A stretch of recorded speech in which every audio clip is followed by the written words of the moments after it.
10 minutos de ovación fue lo que recibió el Divo en el Festival de Cannes el año pasado, que se llevó además el premio del jurado, y creo que es una de las películas más representativas del nuevo cine italiano, con un director de las nuevas generaciones, Paolo Sorrentino.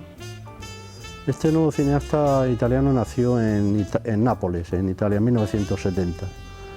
Y para mí lo destacado que tiene esta figura, como la de otros nuevos realizadores italianos, es cómo está recuperando un poco esa identidad del cine italiano que tanto nos sorprendió, sobre todo al mundo de los cinéfilos, ¿no?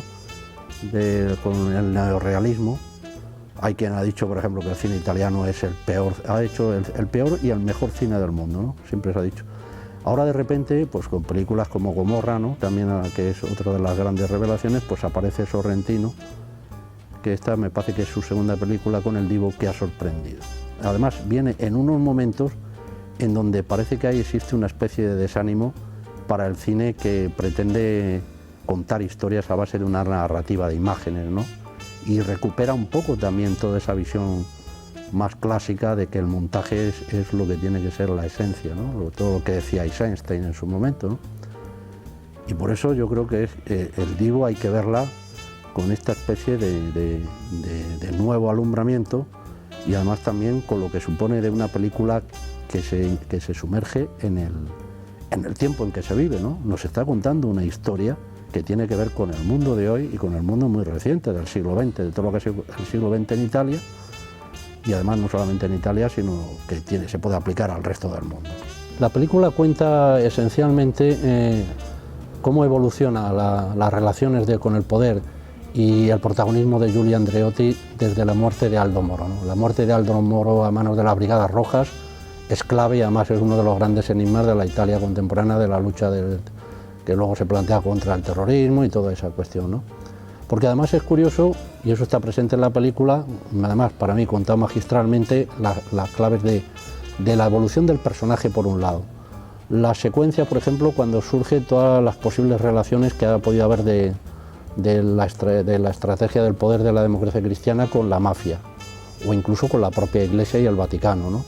Todo eso está muy presente, ¿no? Entonces, los asesinatos que se van cometiendo sucesivamente en aquellos años, hasta la muerte en el año 79 de un periodista, al que luego se va a acusar a Giulio Andreotti años después, y va a constituir ya, cuando él es ya senador vitalicio, uno de los grandes procesos que se viven en la Italia de final de siglo, ¿no? Y de principios del siglo, porque eso llega ya a los inicios del siglo XXI, ¿no?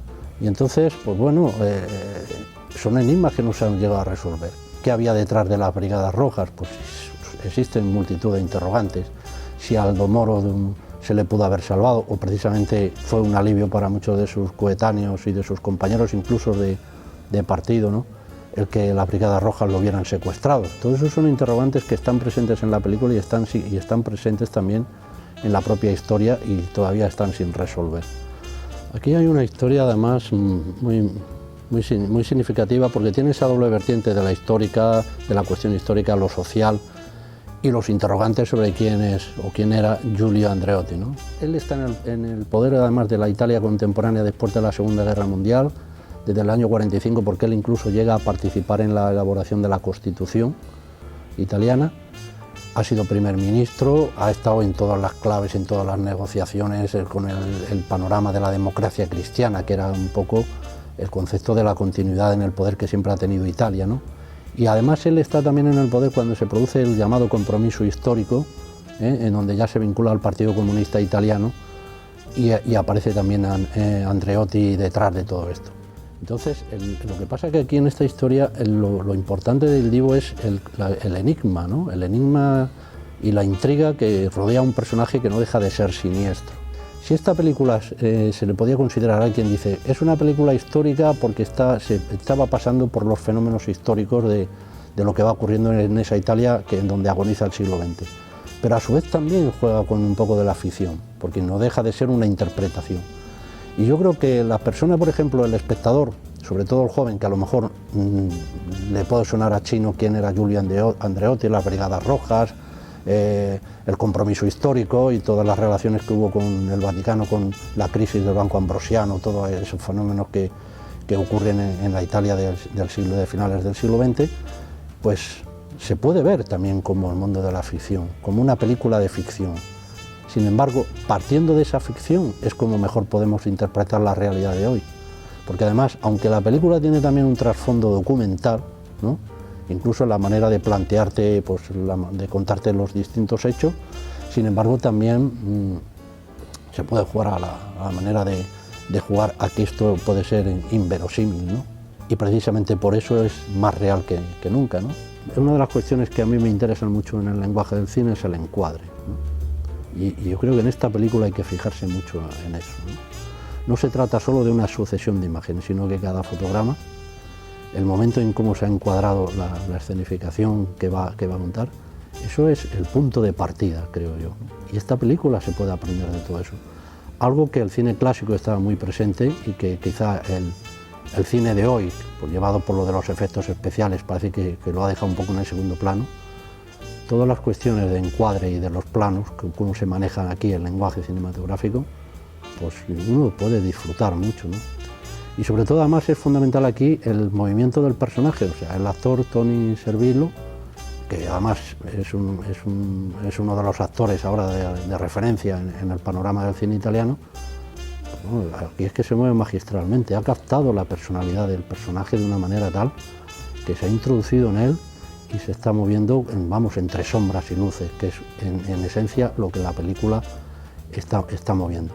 Luego además los distintos momentos y fases, cómo se producen los cortes, ¿no?, entre los actos por ejemplo, de atentados de la mafia, ¿no?, a la vez haciendo un desarrollo paralelo con el personaje, con Andreotti, que se mueve además en distintos niveles, ¿no? Y en cada uno de ellos vemos cómo se va a desarrollar un planteamiento cinematográfico, visual, en el movimiento. No es lo mismo el Andreotti que aparece encerrado en su palacio de presidente, como el que sale a la luz pública, en el que aparece reflejado en grabaciones que hay, que se supone que existen, o que recrean las posibles conexiones con la mafia, como aquellos momentos de corte, por ejemplo, cuando sale lo de la desarticulación de las Brigadas Rojas, el personaje. Aquí es que aparecen además los personajes, ¿no?, los jueces, Falcone, que es asesinado por la mafia, el propio general de la Chiesa, que es el que desarticula las Brigadas Rojas y a su vez luego es enviado a Sicilia, donde también es asesinado, otro de los grandes enigmas de la historia. Todo eso narrativamente tiene sus propios planteamientos diferenciados, ¿no? Claro, esto llega además a reivindicar, que es para mí lo esencial de esta película, a reivindicar que el lenguaje del cine es un lenguaje de imágenes. Esa es otra de las grandes controversias, ¿no? Yo entiendo que a mí el cine me tiene que contar la historia antes que nada en imágenes. Y luego asimilaremos también la sonoridad, las palabras, los diálogos y todo eso. Pero lo que no puede fallar nunca, nunca es el concepto de la imagen y su capacidad de narración.